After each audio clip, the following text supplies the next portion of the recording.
यतीम बच्चा हो नजर आ जाए तो खाली उसके सर पे हाथ रख दिया करो, शफकत का हाथ, शफकत वाला हाथ खाली यतीम बच्चे के सर पे रख देने से अल्लाह पाक इतना सवाब अता फरमाता है, इतना सवाब अता फरमाता है कि उसे जन्नत में दाखिल फरमा देता है। कोई काम नहीं है, ना पैसे का खर्च है, ना कोई दौलत जा रही है, ना कोई टाइम लग रहा है। हमें मालूम है ये बच्चा यतीम है, हमने हुजूर की हदीस पे अमल करते हुए उसके सर पे हाथ रख दिया, चले गए। कर सकते हैं कि ऐसा नहीं? आसान सा काम है, मुश्किल काम हम कर लेते हैं, मगर जो आसान काम है मगर इस्लामी काम है वो काम हमें करने की मोहलत नहीं है, फुर्सत नहीं है। बस हमें फुर्सत है तो किस बात की? चुगलियां करा लो, गीबतें करा लो, झूठ बुलवा लो, मक्कारियां करवा लो, दगेबाजी करवा लो, एक दूसरे में मारकाट करवा लो, आपस में लड़ाई झगड़े करवा लो, आपस में आग लगा के तमाशा देखने वाले तो बन जाते हैं, मगर कभी हम नहीं सोचते कि हम मुसलमान हैं, हम ईमान वाले हैं, हम अल्लाह रसूल का कलमा पढ़ने वाले हैं। हमारा काम चुगली नहीं था, हमारा काम गीबत करना नहीं था, हमारा काम लड़वाना नहीं था, हमारा काम झगड़ा करवाना नहीं था, हमारा काम आपस में मनमुटाव करवाना नहीं था, हमारा काम हिस्से बंटवारे करने का काम नहीं था, बल्कि हमारा काम तो ये था, हमारा काम तो ये था अगर पड़ोसी लड़ रहा है वहां पहुंचे, मोहब्बत का पैगाम पेश करें, दो टूटते दिलों को मिला दे। ये हुजूर की हदीस है, पैगाम मुस्तफा है, पैगाम इस्लाम। मगर हमें इस बात का चुगली करवा लो, गीबत करा लो। अच्छा, एक और बड़ी बीमारी है, जो चुगली करता है और जिससे करता है दोनों को ये बात पता होती है कि हाँ ये आदमी इधर की उधर करने वाला है, ये भी पता होता है कि हाँ ये झूठ बोल रहा है, मुझे दूसरे के खिलाफ भड़का रहा है, ये पता होता है। मगर शैतान इस कदर हावी होता है, ना उसकी समझ में आती है कि मैं गलत कर रहा हूं, ना इसकी समझ में आती है कि मैं गलत सुन के गलत अमल कर रहा हूं। क्यों? मैंने गौर किया इस बात पे, क्या खैर ऐसा है क्यों? तो हुजूर की एक हदीस याद आई। मेरे आका इरशाद फरमाते हैं, हासिद हसद करने वाला, हसद करने वाले को अल्लाह पाक उसी की आग में जलाता रहता है और वो खुद अपनी लगाई हुई आग में जलता रहता है। और एक हदीस, इन्नल हसदा याकुलुल हसनात कमा ताकुलुन नारुल हतब, हसद नेकियों को ऐसे खाता है जैसे चूल्हे में पड़ी लकड़ी आग की नजर हो जाती है।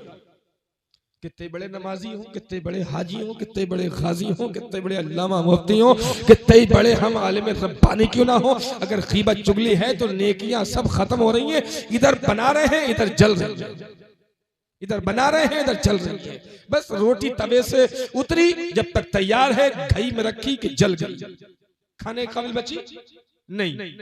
वैसे ही हमारी नेकियां हैं, काम नहीं आएंगी।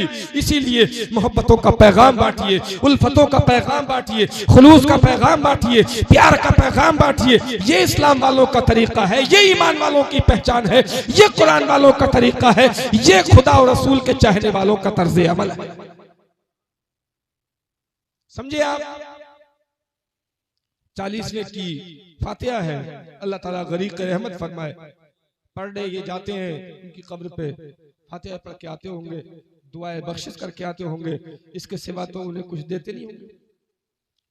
हम भी जाएंगे तो अपने अब्बा की कब्र पे, अम्मा की कब्र पे, चचा ताऊ की कब्र पे तो फातिहा ही पढ़ सकते हैं, इसके सिवा तो कुछ कर नहीं सकते। जो दौलत, जो सरमाया हमारे बुजुर्ग हमारे पास छोड़ गए, जब हम जाएंगे तो हम दूसरों के पास छोड़ जाएंगे। कुछ साथ जाएगा? नहीं, कुछ साथ जाने वाला नहीं। तो ये जाते हैं, इसका मतलब ये थोड़ी हुआ कि इन्हें अपनी बीवी से बहुत मोहब्बत थी और ये अब बीवी के बगैर चैन नहीं पड़ रहा है तो उसे कब्र में देखने जा रहे हैं। ऐसा थोड़ी है, ऐसा नहीं है। हमारा एक बहुत करीबी रिश्तेदार है, उसकी बीवी का इंतकाल हो गया, शादी हुई और पहले ही साल इंतकाल हो गया उसका। बड़ा सदमा हुआ पूरे घर को, पूरे खानदान को। जो वो नौजवान था हमारा रिश्तेदार भाई, हमारा दूर का, तो वो थोड़ा सरफरे दिमाग का था, सरफरे दिमाग का। शादी करा दी उसकी, बीवी का इंतकाल हो गया। तो हर दिन कब्र पे जाता, सुबह जाता शाम जाता, सुबह जाता शाम जाता, सुबह जाता शाम जाता, फूल वगैरह डाल के आता माशाल्लाह। तो हमारे चचा मियाँ ने उसे एक दिन रोका, बोले इधर आओ, बोले तू रोज आना कब्र पे क्या करने जाता है? बोले कुछ नहीं, मैं फातिहा पढ़ने जाता हूँ और उनके लिए दुआ करके आता हूँ। बोले अच्छा, तू पहला आदमी है जो बीवी भी कब्र पे रोज जाके फातिहा पढ़ के आ रहा है। तो उस सरफिरे आदमी ने जो जवाब दिया था, बड़ी पुरानी बात है, वो जवाब मुझे हजरत आज तक याद है। मालूम है जवाब क्या दिया था उसने? पैटर्न जवाब दिया। बोला सुनो, अगर शौहर का इंतकाल हो जाए तो बीवी 4 महीना 10 दिन इद्दत में गुजारती है, तो अगर बीवी का इंतकाल हो जाए तो क्या वो उसकी कब्र पे 40 दिन नहीं जा सकता? 40 दिन नहीं जा सकता।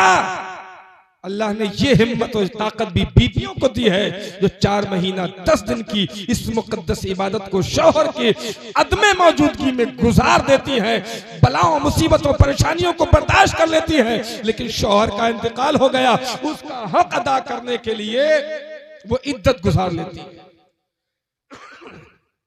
है कि बात नहीं है? इसीलिए बीवियों से मोहब्बत करो, बीवियां हैं तो वो अपने शौहरों से मोहब्बत करें और एक दूसरे की इज्जत की हिफाजत की जिम्मेदारी उठा लें, जैसा कि कुरान ने इरशाद फरमाया, हुन्ना लिबासुल लकुम व अंतुम लिबासुल लहुन, बीवियां तुम्हारे लिए लिबास हैं, तुम बीवियों के लिए लिबास हो। तुम बीवियों के ऐब चौराहों पे खड़े होकर बयान ना करो, बीवियां तुम्हारे ऐबों को दूसरों के घरों पे जाके बयान ना करें, तुम बीवियों को निभाओ, बीवियां तुम्हें निभाएं। जब एक दूसरे को निभाते रहोगे, तुम्हारा घर झगड़े का मैदान नहीं, बरकतों का गहवारा बनेगा, तुम्हारे घर का तबाह बरकतें करती हुई नजर आएगी इंशाअल्लाह ताला, इंशाअल्लाह ताला। इसीलिए अजीजा ने गिरामी, एक बीवी ही नहीं बल्कि आखिरी बातें सुन ले कि जो भी रिश्ते हैं दुनिया में, चचा ताऊ भाई भतीजा मामू खाला फूफा फुप्पो, जितने भी रिश्ते दुनिया पे हैं अभी हमारे बाकी, हमें चाहिए कि हम जीते जी उन्हें मना लें और उनसे अपने आप को मनवा लें। चचा से जीते जी नहीं बोला, बोले मेरा तो दिल ही फट गया है चचा से, बिल्कुल दिल नहीं करता चचा से। मतलब चचा ने तेरे दिल में कोई बम फोड़ दिया था जो फट गया? कोई बात सख्त कह दी होगी, वो दिल पे लग गई। अब बात मरने के भतीजा जा रहा है चीखता हुआ चिल्लाता हुआ, तो भाई क्यों जा रहा है तू बात मरने के? अगर तुझे भतीजे का ही एहसास था, छोटा बनना ही चाह रहा था, तो जीते जी ही चच्चा को अपने सीने से एक बार लगा के तो देखता, शायद तेरे लिए तेरा चच्चा उधर तड़प रहा हो। जीते जी मामू के पास जाके अगर गलती नहीं भी थी तब भी मान लेता, क्योंकि वो तेरा मामू था, वो तुझे माफ करता या ना करता अल्लाह तुझसे राजी हो जाता। जीते जी तू दादी के पास चला जाता, जीते जी दादी को मना लेता और उनकी रजा में राजी हो जाता। इसी तरीके से जितने रिश्ते हैं जीते जी उन्हें मना लेने में फायदा है, बाद मरने के आंसू बहाने से कोई फायदा नहीं। माँ बाप हैं, जीते जी उनकी खिदमतें कर ले, उन्हें वक्त पे खाना खिलाओ, उन्हें वक्त पे दवा ला के दे, उन्हें वक्त पे मिजाज कुर्सी करता रहे। बाद मरने के भोजीपुरा की मंडी के पूरे फल भी ला के फाता में रख दे तो क्या फायदा है? कोई फायदा है? 10 रुपए के टेबलेट के लिए बाप दर बदर की ठोकरें खाता फिरता रहा, तब इसे अपनी अय्याशियों मक्कारियों खद्दारियों में झूठ और फरेब में जवानी के नशे में बीवी की मोहब्बत में दुनिया के लहब लाभ में बाप का बूढ़ा चेहरा नजर नहीं आया। माँ एक एक लुकमे के लिए तरस के इस दुनिया से अलविदा कह के कब्र की मनो मिट्टी के नीचे दफन हो गई, तब इसे माँ की सूरत नजर नहीं आई, बाप का चेहरा नजर नहीं आया। बूढ़ा बाप बुढ़ापे में गिरता पड़ता घर से निकलता है, ठोकरें खाता हुआ घर में घुसता है, तो इसे बूढ़े माँ बाप नजर नहीं आए। अब्बा मरे अम्मा मरी तो 40वें में पूरे गांव की दावतें खिलाकर ये बताने की कोशिश कर रहा है कि बाप से बड़ी मोहब्बत थी, माँ से बड़ा प्यार था। मैं जिम्मेदारी के साथ कह दूं, ये माँ बाप से मोहब्बत नहीं है, दुनिया वालों को बेवकूफ बनाने का तरीका है। अगर माँ बाप तेरे जीते जी तुझसे राजी ना हुए, तेरा परवरदिगार भी तुझसे राजी नहीं होगा। अगर रब को मनाना है, बाप को राजी कर ले, रब राजी हो जाएगा। माँ को राजी कर ले, रब राजी हो जाएगा। माँ बाप की रजा में अल्लाह की रजा है, माँ बाप की नाराजगी में अल्लाह की नाराजगी है। एक बात आखिरी कह करके अपनी बात को खत्म करता हूं, सबसे ज्यादा हक औलाद पर माँ बाप का है।